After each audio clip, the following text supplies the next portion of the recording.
Halo teman-teman, kembali lagi bersama saya Herizal Dio Kusumarianto. Nah, kali ini saya akan menjelaskan mengenai surat berharga, mulai dari definisi, manfaat, fungsi, hingga risiko memiliki surat berharga. Yang pertama adalah definisi surat berharga. Surat berharga adalah dokumen atau instrumen keuangan yang memiliki nilai dan dapat dipindah tangankan, digunakan sebagai alat pembayaran, bukti kepemilikan, atau klaim terhadap pihak lain. Surat berharga biasanya dapat diuangkan atau diperdagangkan dalam jangka waktu tertentu. Nah, surat berharga ini diatur loh di dalam undang-undang, yaitu di dalam Undang-Undang Nomor 8 Tahun 1995 tentang pasar modal. Ciri-ciri surat berharga. Yang pertama, memiliki nilai nominal atau nilai tertentu. Yang kedua, memiliki hak bagi pemegangnya, hak atas uang, barang, ataupun jasa. Yang ketiga, dapat diperdagangkan atau dialihkan kepada pihak lain.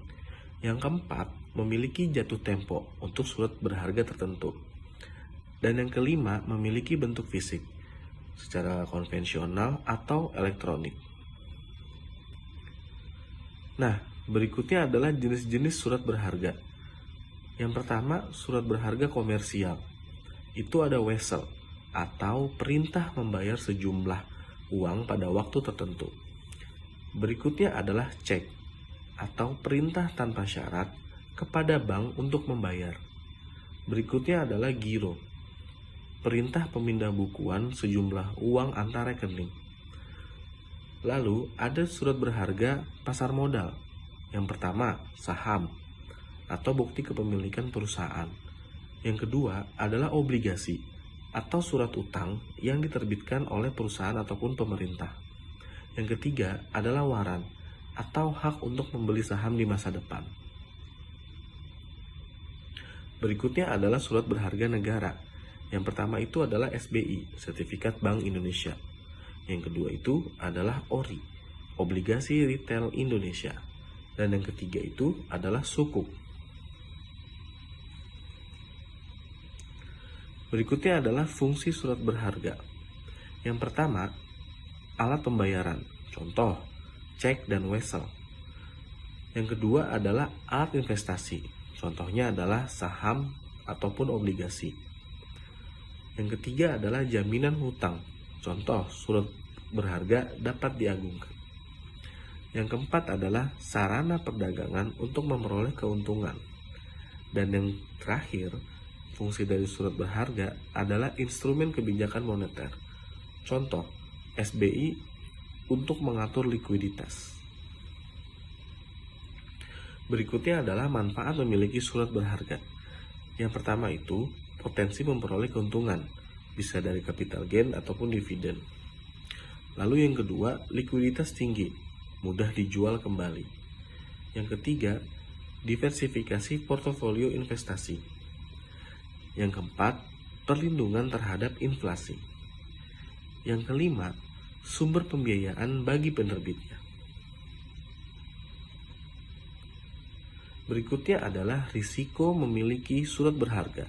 Jadi, selain memiliki manfaat, surat berharga itu juga memiliki risiko loh teman-teman. Yang pertama adalah risiko pasar, nilai turun karena fluktuasi harga. Yang kedua adalah risiko kredit, penerbit gagal membayar. Yang ketiga adalah risiko likuiditas, sulit menjual di pasar. Dan yang keempat adalah risiko suku bunga, perubahan suku bunga mempengaruhi harga obligasi. Nah, ini adalah contoh surat berharga.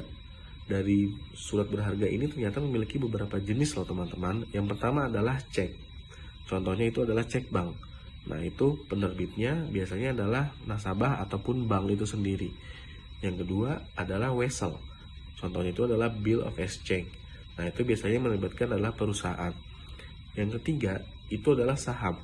Contohnya seperti saham Bank BCA, saham Telkom, ataupun saham-saham perusahaan lain. Nah, itu biasanya yang menerbitkan adalah perusahaan publik. Lalu obligasi. Nah, obligasi ini contohnya adalah obligasi pemerintah RI. Nah, itu biasanya yang mengeluarkan adalah pemerintah.